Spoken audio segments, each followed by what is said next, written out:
Uai, ontem inventei de vir de bicicleta, achando que eu sou atleta, né? Você fica assistindo a Olimpíada e aí você acha que você é atleta. Aí vim, né, de bicicleta ontem. Eu morri o resto do dia, gente. Aí hoje o relógio despertou, eu apertei o treco lá, voltei a dormir de novo. Acordei, faltava meia hora para estar aqui. Eu nunca arrumei tão rápido em toda a minha vida. Meu marido foi chamando Uber, chamando elevador, eu só botei roupa, escovei os dentes e vim. Deu certo, cheguei na hora.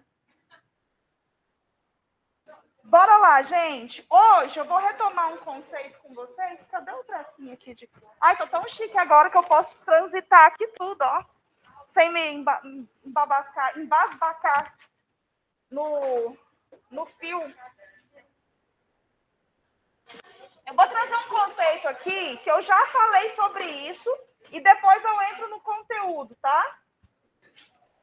O povo de casa aqui tá vendo? Aqui tá de boa, posso escrever de cá? Vocês vão falando comigo aí, hein? Se não der certo. Ai, eu amo um canetão novinho, assim, cheio de tinta.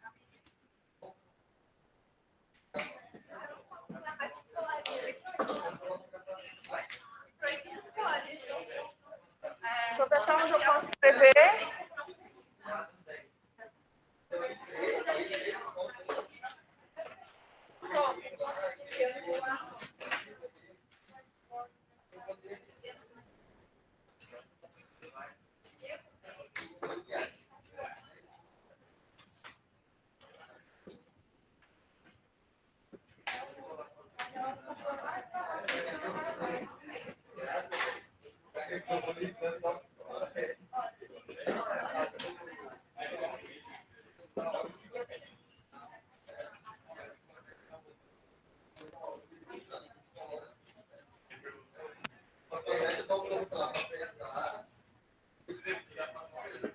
O chat tá...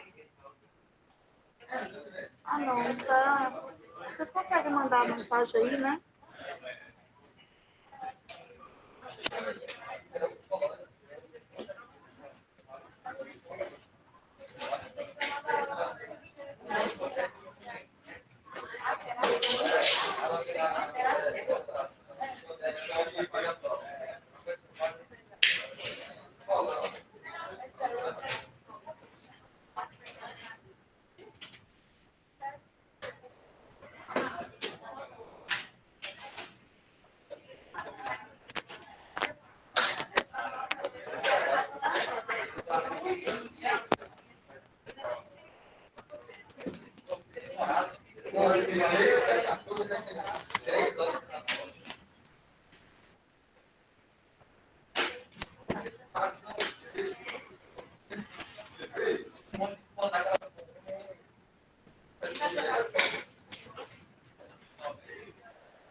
Só para ter certeza, né?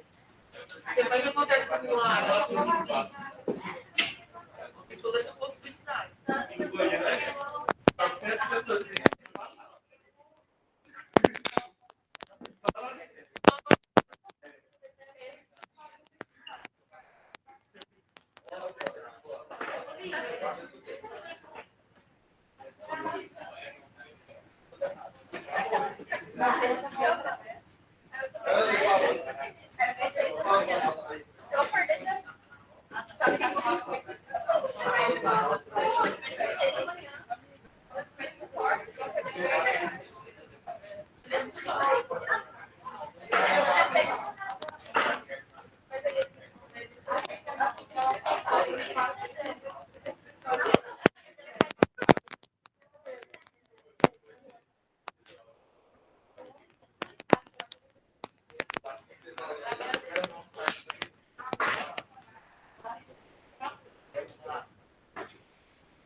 Bom, galera, esse conceito aqui eu já trouxe para vocês no início do ano, né? Início do ano não, quando eu comecei a dar aula para vocês. São questões básicas para interpretar um texto, né? E são coisas explícitas, né? Coisas que tá ali no seu conhecimento prévio. Então, o conceito de texto é o quê? Tudo que expressa um sentido, não um amontoado de palavras. Embora vocês já devem ter se deparado com um texto que ele é formado só com substantivos. É muito utilizado por professoras quando vão ensinar substantivo para alunos. Então, tem todo amontoado de palavras.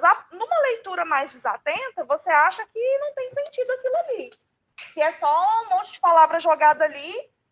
Mas com uma leitura mais atenta, vocês percebem que todas as palavras colocadas ali, elas são para mostrar objetos e dar nome a ações que uma pessoa faz ali no seu dia a dia. Então, não tem verbo, não tem adjetivo, só tem substantivo, mas são coisas utilizadas por uma pessoa em seu cotidiano. Então, constrói sentido. Por isso é um texto. Então, às vezes, a mescla de linguagem não verbal constrói sentido, por isso é um texto, né? Não precisa ter palavra para ser um texto, precisa construir um sentido, transmitir uma mensagem. Por isso, a linguagem não verbal também é utilizada para a construção de textos, tá bom? O texto, acho que eu já trouxe isso para vocês, vem lá do latim textum, que significava tecere, né? Que é tecer, fazer tecido, entrelaçar. Já viram aquela máquina de fiar da avó? Que é uma roda, assim, ela vai fiando, que lá faz tecido, né? Errou o negócio, tem que desfazer e fazer tudo de novo. O texto é a mesma coisa. O Hércules sempre vai estar com vocês na produção desse texto, e nós vamos compreendê-lo interpretando, né? Com a interpretação, vocês vai ajudar vocês na produção e também na prova de linguagens. A princípio, a gente precisa considerar o quê? Os nossos conhecimentos prévios. Aquilo que a gente tem de leitura de mundo. Por isso que é tão importante, quando eu começo a dar aula, eu falo para vocês têm que se informar. Vocês têm que ler. Ah, mas aí eu vou ficar pegando um monte de livro e lendo, às vezes não dá tempo. Não. Como eu estou dizendo, o texto não é só um monte de livro grosso, né? Você pode escutar podcast, que é um tipo de texto. Você pode ver documentários, filmes, né? Que é um tipo de texto. A redação do Enem não pede lá o repertório sociocultural produtivo, porque ele quer saber sua leitura de mundo. E o Enem tem uma habilidade que chama relacionar, ele quer explorar isso. Ele quer saber se você se depara com um problema e você consegue relacionar isso com outras leituras que você tem. Então, é para explorar essa habilidade que ele traz o repertório sociocultural produtivo. E na prova de linguagens, a mesma coisa. Você precisa ter uma leitura prévia. Você precisa ter um conhecimento, né, prévio. Para isso, informação. Você pode ler a mesma notícia de jornais diferentes. Por quê? Porque cada jornal traz uma perspectiva, um ponto de vista, o mesmo assunto. Então, para que você crie o seu ponto de vista, é importante que você escute não só um lado, mas vários lados. É claro que num contexto de fake news, você precisa se informar com grandes jornais, porque eles são bonzinhos? Não. porque eles estão propícios a ser processados, então eles tomam muito mais cuidado na hora de passar uma informação. Vou dar um exemplo. Recentemente, a Folha de São Paulo fez uma notícia, publicou uma notícia falando sobre vacinas vencidas da AstraZeneca, de acordo com os lotes lá. Vocês viram isso?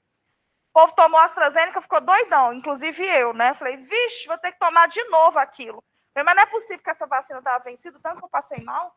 Ou será que é por isso, né? Fiquei desesperada. Depois, nós ficamos sabendo que as prefeituras reagiram, né? As prefeituras provaram que não estava nada vencido.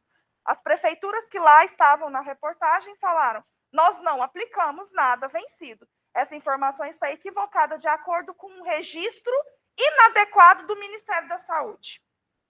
Então, foi um registro errado do Ministério da Saúde. A Folha de São Paulo viu só esse lado e publicou e causou um mal-estar na sociedade, né? O que a Folha de São Paulo fez? Se retratou. Eles são obrigados a se retratar. Direto, o William Bonner, às vezes, dá uma informação errada, ele vai lá no outro dia e fala, olha, aquilo ali estava equivocado, o certo é isso, isso e isso. Por quê? Porque eles são bonzinhos? Não, porque eles estão propícios a processos, né?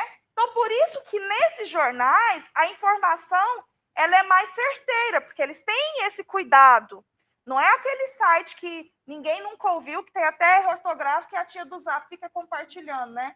E aí sai alastrando um monte de fake news, um monte de coisa, e o povo não vai atrás para ver, porque tem a ver com a pós-verdade de cada um, né? E aí a gente vive esse embuste aí que a gente está vivendo de falta de informação, o povo falando de chip em vacina, e por aí vai. Enfim, então esse conhecimento prévio, ele vai aguçar esse senso crítico, e é importante que vocês não fiquem presos a um lado só da moeda, ou a um tipo só de informação. Leiam diversos jornais, né? É interessante vocês verem vários pontos de vista a respeito do mesmo assunto. Jornais que têm cuidado ao passar notícias, por isso eles têm medo de processo, então eles passam a informação de forma mais precisa. Outra coisa importante, conhecimento prévio, esse a gente já falou, o contexto e o conhecimento sobre o autor. Lá no Enem, às vezes, você não leu aquela obra. No entanto, que o Enem, antigamente os vestibulares traziam assim, tantos livros literários vão cair na prova de literatura. Aí você ia lá, lia os livros literários, o professor trabalhava aquilo ali, e aí você ia já sabendo quais obras cairiam. O Enem não trabalha assim. O Enem trabalha com a construção literária. Então, pode cair de tudo ali. Não precisa de você ter lido todos os livros da vida para poder fazer o Enem. Mas se você tiver mais ou menos um conhecimento do contexto que esse autor está inserido, já ajuda demais. Recentemente, eu acho que foi 2018, caiu uma questão no Enem do José Saramago, que falava sobre a falta de pontuação nos textos do José Saramago. Era um trecho, se eu não me engano, do Intermitências da Morte, que é um livro dele, né? E essa falta de pontuação tem a ver com a retomada, o fluxo de consciência, né? É uma questão estética, não é só Clarice Lispector que ela usa, James Joyce e outros autores usam esse recurso. Por que eles omitem esse ponto final?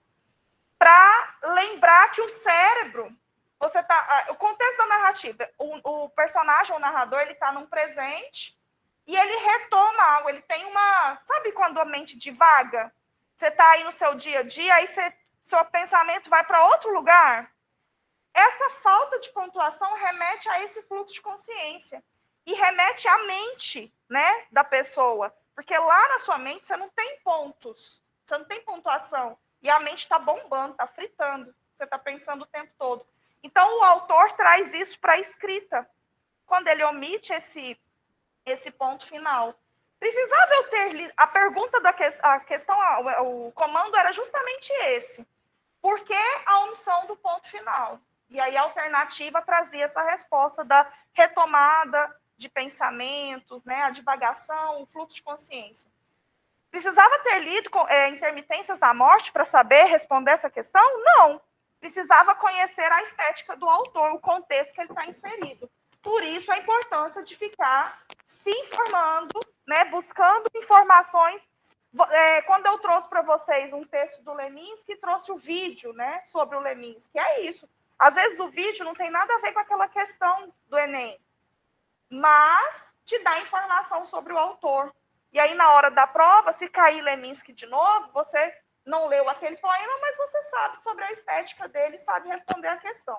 Então, você sempre está falando, trazendo informações para vocês que, às vezes, não tem uma questão de Enem ali para isso. Mas vai fazer com que, se outra questão caia, você consiga responder. O Enem não repete questões. Então, responder questões é só para entender a perspectiva da prova. Mas não é o único método de estudo, tá? É bom que vocês ampliem esse conhecimento prévio e esses contextos, né? Compreendam esses contextos que vão cair ali no Enem. Significado das palavras. Ninguém é dicionário ambulante, nem professor de língua portuguesa, porque ele não vai para a faculdade decorar dicionário, né? Então, é importante que vocês, na hora da prova, leiam pelo contexto. Às vezes vocês não sabem o significado daquela palavra especificamente, mas pelas outras palavras que envolvem, vocês conseguem entender. Outra coisa que é importante para esse significado de palavras é a questão morfológica, né? Você tem uma noção ali do que é radical, do que é prefixo, o que é sufixo, você consegue, às vezes, construir o significado dessa palavra. Bom, esse prefixo ele é de negação. E esse radical lembra a palavra tal. Então, esse prefixo com esse radical pode ser que signifique isso, né? É uma saída também para que vocês, para ajudá-los na hora de uma prova, porque principalmente a prova de humanas, ela tem muitas palavras ali que às vezes são desconhecidas, né? É muito termo técnico, filosófico, né? Eu falo de humanas e de linguagem porque é que eu tenho mais facilidade. Eu não consigo opinar nada do resto. Então, eu falo só das duas. Então, esses... Não, eu vou fazer Enem esse ano, hein? Vocês acreditam? Fiz a inscrição. Só que eu não sei nada de matemática. Nada de matemática. Nada. Sabe o que é nada? É zero. E eu preciso. E ciências da natureza também não sei nada. Então, eu me garanto em redação, humanas e linguagens. O resto, Jesus ajuda. Mentira, eu vou estudar. Eu prometo. Quem vai fazer nutrição aí? Alguém vai fazer nutrição? Aí, ó, não tem nenhum aqui que vai fazer nutrição. Eu vou fazer nutrição, eu quero fazer nutrição. Não tem ninguém aqui. É? Mas a gente vai se ver, vai ser colega de faculdade, pessoal? Olivia é a professora? Biologia. Ah, ela vai fazer nutrição também? Ah, ela já está na área, né? Ela é uma maravilhosa. De alimentação. Para ela é fácil aí, ó. Ciência da natureza tem peso 3 na UFG. Ela é professora de biologia. Já está lá. Já está lá. Redação conta muito, né? Mas a ciência da natureza tem peso 3 na UFG para nutrição.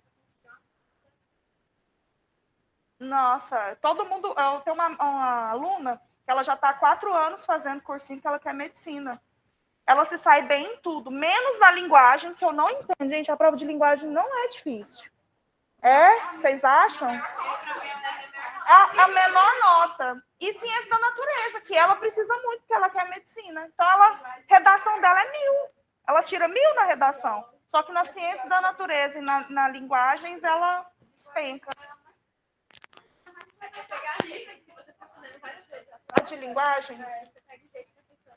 Ler, gente. A prova de linguagens é só leitura. Por isso que eu falo tanto disso aqui com vocês. Porque na prova de linguagem, se você tem isso aqui, é só ler. É muito claro ali. Às vezes você vai por exclusão, vocês veem que... Peraí, deixa eu... Vocês veem que a gente vai por exclusão, quando a gente vai resolver, eu vou por exclusão, porque vai ficar em 2. Vocês sempre vão ficar em 2, que são as mais parecidas. Aí você volta o pronunciado para o texto, você responde. É sempre esse raciocínio na prova de linguagem.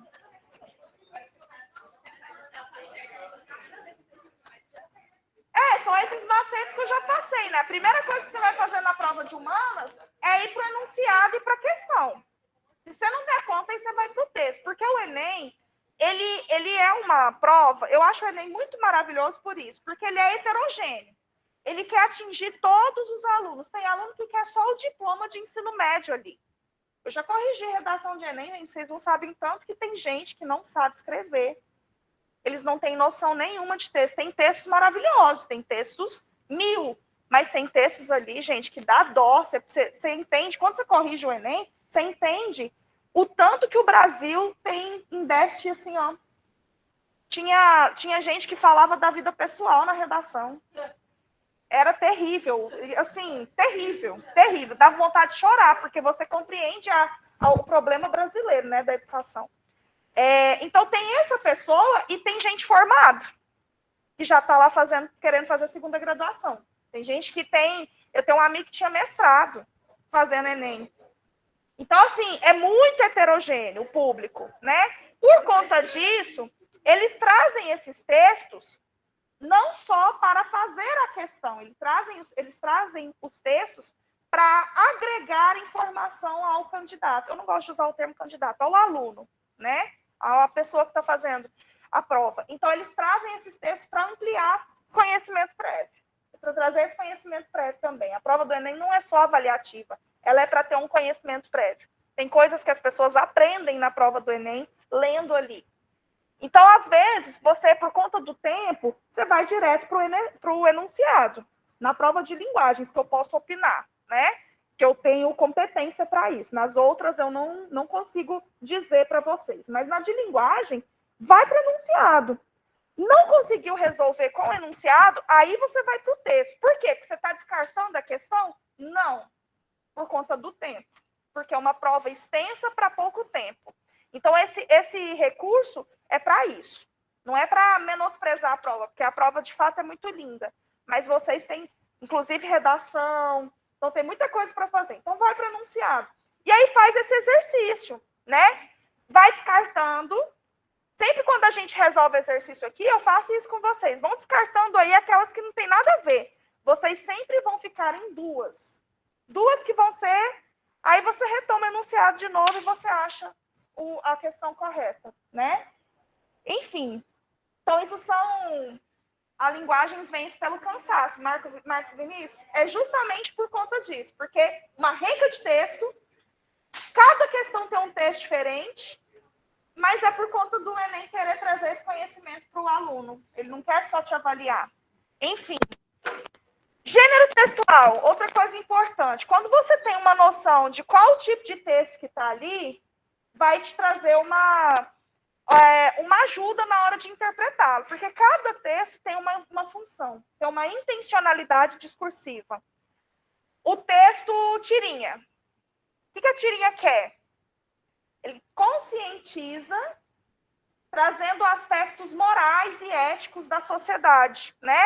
Temas universais, então são temas que fazem sentido, por exemplo, para a gente aqui no Brasil, para o povo na Ásia, porque são temáticas universais, temáticas de humanidade, né?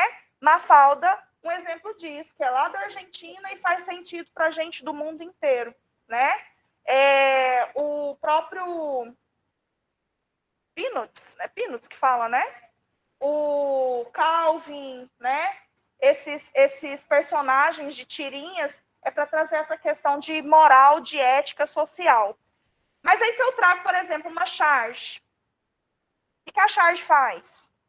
Critica. E critica o quê? Temas atuais, figuras públicas.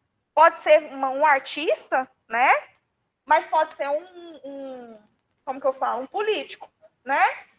Por que não tem charge hoje da Dilma? Porque a Dilma não está mais no poder. Porque quando ela estava no poder, era charge dela. Quando era do Temer, era charge do Temer. Agora, a bola da vez é o Bolsonaro, né? Porque a gente sabe que a charge, ela critica o político atual, o governo atual. Ele pega essas falhas do governo atual e faz essa crítica através dessas charges que vão parar ali nos jornais, né? São textos jornalísticos. o artigo de opinião, o editorial, são textos de opinião. Quando você vê lá na internet o que a Folha pensa, um texto da Folha de São Paulo, você já sabe que aquilo é um editorial, porque eles usam o nome do veículo. O que a Folha pensa, editorial. O editorial é um texto argumentativo que expressa a opinião de um veículo de informação, né? O povo não gosta, mas é um texto jornalístico. Se você não gosta, para de seguir ou não leia, né? Então, saber essas características de cada texto ajuda na hora de você interpretar esse texto. E outra coisa é a organização desse texto. Qual que é o tipo de linguagem, né? A gente sabe que esses textos jornalísticos, tipo editorial, artigo de opinião, a notícia, eles vão trazer uma linguagem mais formal. Não pode ter informalidade, não vai ter uso de figura de linguagem, né? Embora o artigo de opinião tenha mais liberdade para isso, porque é um indivíduo pessoal que está escrevendo, né? Mas o editorial, a notícia, não tem esse uso de figuras de linguagem. Mas tem um texto jornalístico, que é a crônica, que é literário. Então, ele vem também no jornal e ele tem uma liberdade maior com a linguagem, trazendo figuras de linguagem, ironia, né, bastante humor, para causar uma reflexão. Então, cada texto vai ter uma estrutura, uma organização, um tipo de linguagem, e entender isso também vai ajudá-los a interpretar essas questões na prova de linguagens, ok? Posso apagar? Beleza, tudo isso que eu falei são coisas básicas da interpretação de texto, né? Agora eu vou entrar numa questão de questões implícitas, né, que vocês podem recorrer na hora de interpretar textos, que é o pressuposto e o subentendido. Já viram sobre isso? Já, né? Pressuposto versus subentendido. São dois fatores implícitos. Aquilo que não está escrito exatamente no texto, mas você consegue ler nas entrelinhas, né? Você consegue ou pressupor ou subentender. São coisas básicas também na interpretação de texto, só que no âmbito mais implícito, como eu disse.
ó, vamos começar com o pressuposto, né?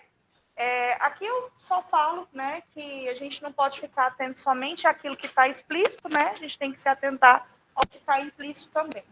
E aí, uma das coisas implícitas é esse pressuposto. Observem essa frase, né? Em São Paulo continua muito frio. Continua é um verbo que vai dar a entender, ele vai pôr que antes da frase ser dita, estava frio também, né? Então, o que está aqui? Na hora que essa frase foi falada, foi feita, estava frio em São Paulo. Só que o continua pressupõe que antes disso também. Então, há um posto, aquilo que está explícito, e há um pressuposto, que é o que está implícito, que antes estava frio também. Foi dito exatamente isso? Antes estava frio e ainda está frio. Não, só disse que continua frio. Então, está frio agora, mas está pressuposto que antes também estava frio. Tá claro? O que é esse pressuposto? Posso apagar de lá?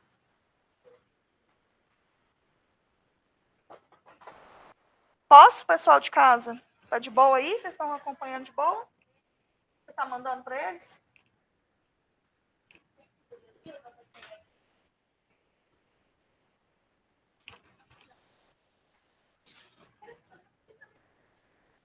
Acho que eu apaguei um pouquinho ali.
Bom, a gente viu que para o pressuposto vai ter alguma informação no texto que faça você entender o que está sendo pressuposto.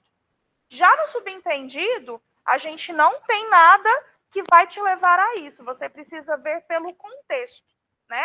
Então, alguém chega em você na rua, olha eu contextualizando. Alguém chega em você na rua e fala, você tem relógio?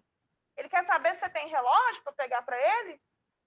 Não, ele quer saber a hora. Tem alguma coisa que te diz isso aqui?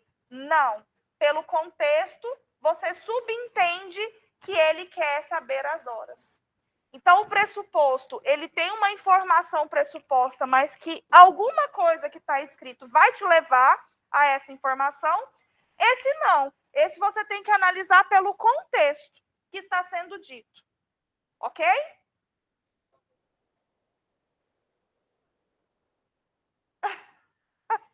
Tipo, uma pessoa na internet perguntando qual o seu tipo sanguíneo, ela quer te sequestrar? Pode ser, tá frequente isso? Pode ser, tráfico humano na internet. Conclusão. Eu, hein? Que medo.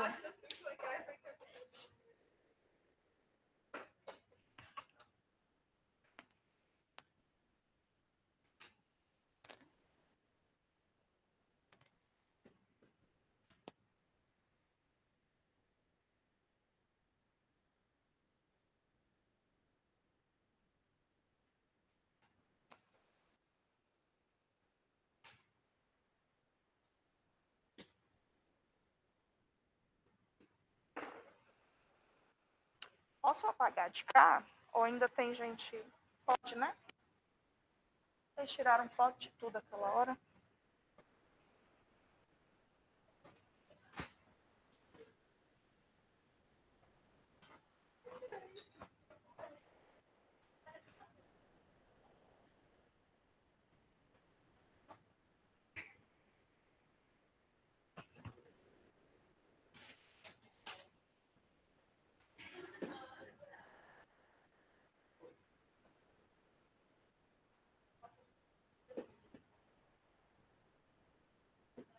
Nossa, deu fome.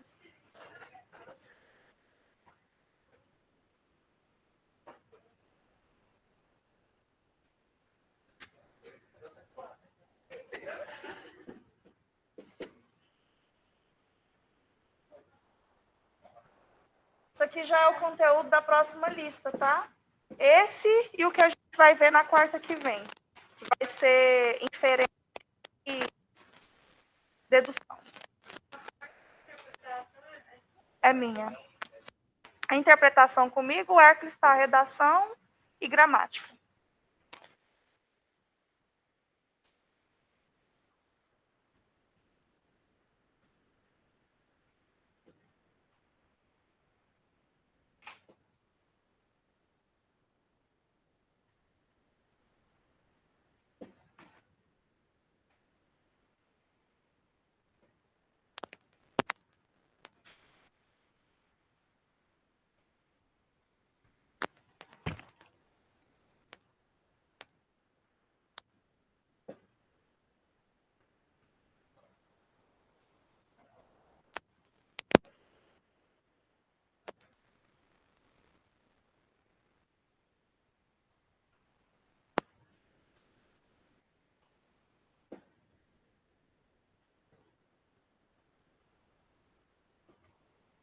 Então, para ver se vocês compreenderam bem esses conceitos, eu vou só colocar umas frases aqui para vocês classificarem, tá?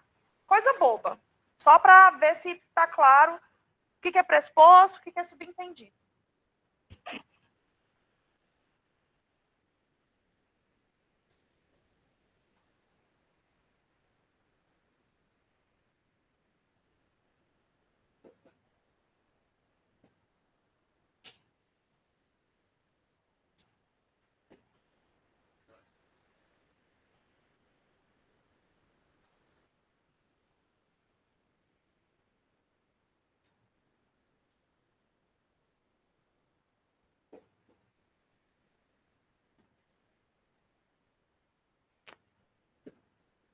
O Hércules tem 3 aulas, não é? Ou são 2? São 3, né? É por isso. De gramática. Eu fiquei só com interpretação, só um.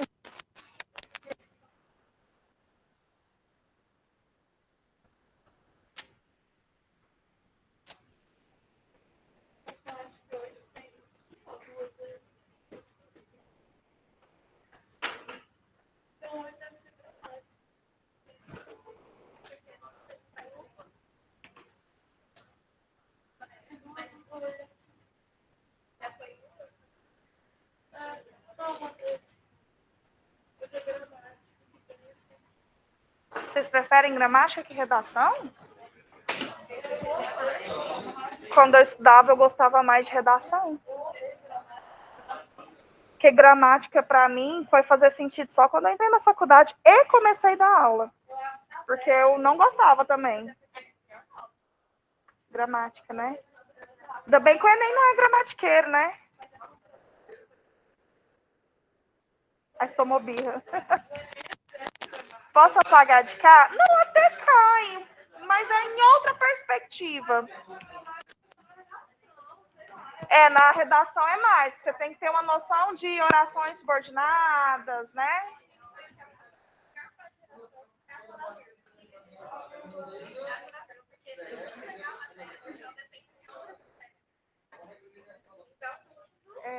Mas a vírgula, gente, sabe quando que fica fácil? Quando você compreende onde não pode pôr de jeito nenhum. Que a vírgula é noção sintática, né? Você tem ali uma construção sintática com período composto. Onde você não pode separar de jeito nenhum sujeito de verbo. Às vezes a sua oração tem mais de um sujeito, então você tem que saber qual que é o verbo de cada sujeito, pra você não botar a vírgula no meio. Porque o período, às vezes, é composto, né? Ele tem várias orações, então ele tem vários sujeitos, vários verbos. Então você tem que tomar cuidado nisso. A questão do adjunto adverbial, se ele não tiver no início da frase, porque no início da frase é facultativo, você pode ou não colocar. Qualquer outro lugar que ele tiver na oração, você não pode, você tem que pôr, na verdade, é obrigatório, porque ele está deslocado. Então, quando você aprende onde não pode pôr a vírgula, fica fácil. Sabe de quem que é culpa disso? Da tia Terezinha, lá de quando ensina a escrever, que ela fala assim, você precisa respirar e você coloca uma vírgula. Aí esquece que tem gente que tem asma, né? Imagina. Precisando respirar toda hora. Tia Terezinha, tadinha, mas eu vou falar um trem pra você, alfabetizar não é fácil, não.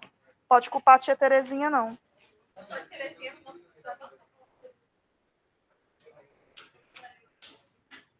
A minha era Selma. Minha professora, eu não esqueço o nome dela nunca, porque eu escrevi nas paredes da casa inteira. Eu era apaixonada na professora que me ensinou a escrever.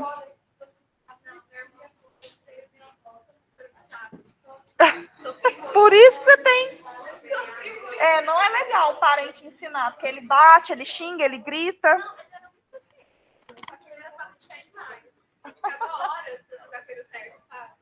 Tá explicado por que você não gosta de português.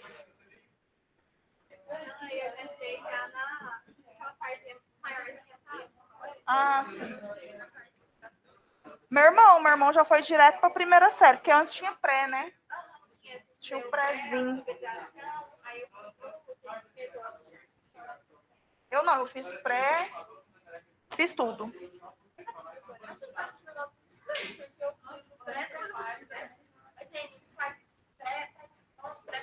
Maternal. Hoje não tem pré mais. Hoje acabou o pré.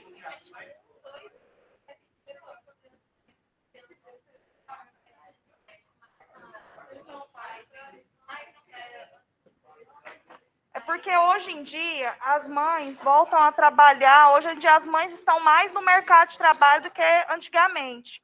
Então agora tem maternal, só que com 2 aninhos o menino já vai para a escola. Porque a mãe precisa trabalhar e tem que deixar em algum lugar.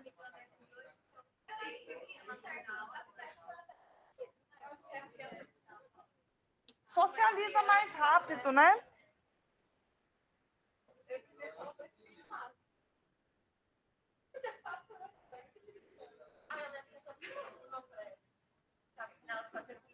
Só mais um. Rapidinho. Isso aqui é o quê? Pressuposto subentendido? Deixa eu ver. Pressuposto. Tô esquecendo. Pressuposto. Por quê? Porque pressupõe que ele bebia antes, né? E esse? Pressuposto também. E esse? Subentendido também. E esse? Subentendido. Porque aqui subentende que vai chover. Aqui subentende que está oferecendo ajuda, né? Então, é tudo pelo contexto que você precisa compreender. Os outros não. O ainda te dá a ideia de que eles não receberam, mas eles vão receber, né? E o outro, o parou, te dá a ideia de que estava bebendo antes. Beleza? Arrasando. Próxima lista tem esse conteúdo já.